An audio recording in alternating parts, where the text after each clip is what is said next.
Presentation of data कि हम जो आंकड़े हैं उनको कैसे प्रदर्शित कर सकते हैं या आंकड़ों को प्रदर्शित करने के लिए हम किन किन टेक्निक्स का सहारा ले सकते हैं।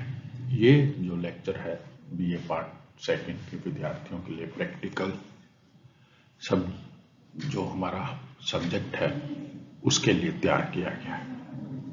प्रश्न उठता है कि प्रेजेंटेशन ऑफ डेटा क्या है। This refers to the organization of data into tables, graphs और चार्ट। यानी कुछ आंकड़े हैं जो हम, जैसे आपको ध्यान हो या आपको ज्ञात हो कि हम कोई भी जो आंकड़े हैं वो सर्वे के द्वारा जो है वो कलेक्ट करते हैं, यानी प्राइमरी डेटा हम उसे कहते हैं। प्राइमरी डेटा में ये होता है कि क्वेश्चनर बनाया जाता है, उस क्वेश्चनर के बेसिस पर हमारे कुछ प्रश्न होते हैं, उन प्रश्नों के आंसर को हम जो है लोगों से लेते हैं, फिर उसको कंपाइल करते हैं और फिर उससे जो डेटा हमें हासिल होता है उसके बेसिस पर एनालिसिस कर रिपोर्ट को तैयार किया जाता है। तो रिप्रेजेंटेशन ऑफ डेटा में क्या है? This refers to the organization of data into tables, graphs और चार्ट। यानी जो डेटा हमने प्राइमरी डेटा यानी प्राथमिक जो डाटा है उसको जो लिया है उसको टेबल्स और ग्राफ्स और चार्ट के माध्यम से अगर हम कोई चीज दिखाते हैं तो वो रिप्रेजेंटेशन ऑफ डेटा है। So that logical and statistical conclusion can be derived from the collected measurement. यानी अब जो डाटा हमने प्राइमरी कलेक्ट किया है उसको जब टेबल्स के जरिए, चार्ट के जरिए या ग्राफ के जरिए अगर दर्शाएंगे तो फिर हम क्या करते हैं, उससे लॉजिकल कंक्लूजन पर हम पहुंच सकते हैं और जो हमारी इंफॉर्मेशन हमने चाहिए है उस इंफॉर्मेशन के बेसिस पर हम एक जो कंक्लूजन है वो तैयार कर सकते हैं। अब प्रश्न उठता है कि ये डाटा हम किस तरह के रूप में दे सकते हैं। डाटा में बी प्रेजेंटेड इन 3 मेथड्स। जो डाटे का रूप है, जो यानी जो डाटा हमने प्राइमरी सेंस या प्राइमरी तरीके से लिया है उसको हम 3 तरीके से कर सकते हैं यानी प्रदर्शित कर सकते हैं। एक पहला टेक्सचुअल यानी टेक्स्ट के रूप में कर सकते हैं, टेबुलर यानी टेबल के रूप में कर सकते हैं और ग्राफिकल यानी ग्राफ के जरिए जो है हम प्रदर्शित कर सकते हैं। तो ये एक 3 रूप हैं जिसके जरिए हम डाटे को क्या करते हैं, रिप्रेजेंट करते हैं। डायग्रामेटिक प्रेजेंटेशन ऑफ डाटा यानी जो डाटा हमने प्राइमरी उससे लिया है तरीके से उसको हम किस तरह से प्रेजेंट कर सकते हैं। अब आता है मीनिंग ऑफ डायग्रामेटिक प्रेजेंटेशन, यानी जो डायग्राम्स बनाए जाएंगे उस डाटे के बेस पे उसका मीनिंग क्या है।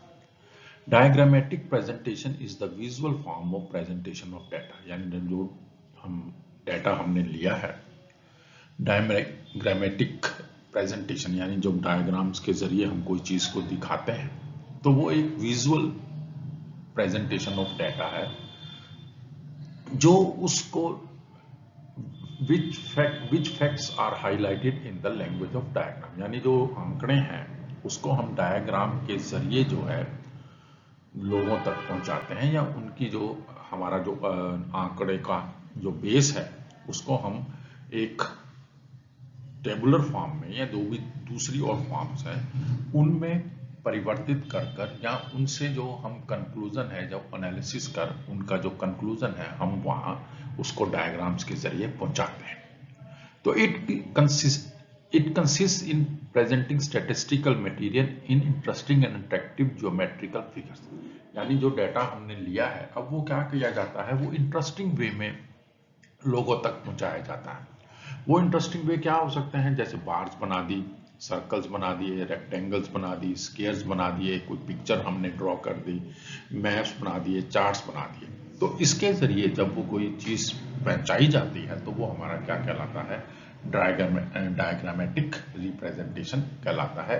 यानी जो हमारा आंकड़े हैं हमने उसको डायग्रामेटिक प्रेजेंटेशन के जरिए प्रदर्शित किया है। It will attract the attention of a large number of person. ये बहुत सारे लोगों की अटेंशन को लेता है। इट फैसिलिटेट कंपैरिजन बिटवीन 2 और मोर सेट्स ऑफ डाटा। यानी 2 अगर सेट ऑफ डाटा है तो अगर हमारे पास बार हो या कुछ हमारे पास स्क्वायर्स हो, रेक्टेंगल हो, तो हम उनको क्या कर सकते हैं, टाइम पीरियड में उनकी व्याख्या भी कर सकते हैं, उनका कंपैरिजन भी कर सकते हैं।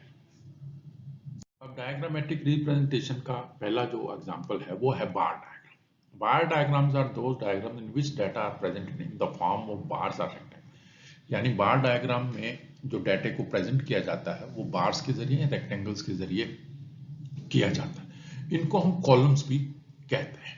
अब प्रश्न उठता है कि ये जो बार्स हैं इनके बेनिफिट क्या है। अब इसमें सबसे बड़ी जो हमारी चीज है जो बनाने का या जो बार्स से हमें पता चलता है, लेंथ में बी मोर और less but the breadth of the bars remain the same. यानी जो लेंथ है बार की, अगर मान लो ये मेरी कोई बार है, तो ये बार जो है उसकी लेंथ जो है वो डाटे के प्रोपोर्शनेट होती है, परंतु ब्रेथ जो है उसकी मोटाई जो है हम अपने हिसाब से रखते हैं। ये बार्स वो हॉरिजेंटल भी हो सकते हैं और वर्टिकल भी हो सकती हैं। Bars are from each other, ये इक्विडिस्टेंट रहती हैं। All bars are based on some common baseline, ये एक बेसलाइन पर बनाई जाती हैं। Bars diagram should be present in two form bars ascending और डिसेंडिंग। ये बार जो होती हैं या तो हम डाटे के बढ़ते हुए क्रम में बनाते हैं या घटते हुए क्रम में बनाई जाती हैं। बार्स में भी कलर्ड, इट में ये बार्स जो हैं वो कलरफुल भी की जा सकते हैं, यानी उनमें तरह तरह के रंग भी भरे जा सकते हैं। पहली कैटेगरी जो बार की है वो सिंपल बार डायग्राम्स है। These are those bars which are based on a single set of numerical data. The different items और values are represented by different bars. यानी यहाँ हमने जो बार बनाई है वो सिंपल है। इसमें एक तरफ हमने जो इसको अगर मैं मान लो एक्स एक्सिस कहता हूँ, इसको वाई एक्सिस कहते हैं, यहाँ हमने नंबर ऑफ स्टूडेंट्स लिए हैं, यहाँ उनका फेवरेट कलर लिया है। तो अगर हम इस बार को आप इंटरप्रेट करें या इसका एनालिसिस निकालें या इससे हम कोई कंक्लूजन निकालें, तो हमें पता है कि रेड कलर जो है फेवरेट कलर है वो कितने का है, लगभग 22 जो बच्चे हैं वो पसंद करते हैं। और जो ब्लू कलर है वो लगभग हमारा 15 के आसपास बच्चे कलर करते हैं। यानी ये जो नंबर ऑफ स्टूडेंट्स हैं और इस तरफ जो कलर्स दिए गए हैं उनकी जो पसंद है किसकी, स्टूडेंट्स और कलर की, तो वो हम इस बार के जरिए क्या कर सकते हैं, रिप्रेजेंट कर सकते हैं।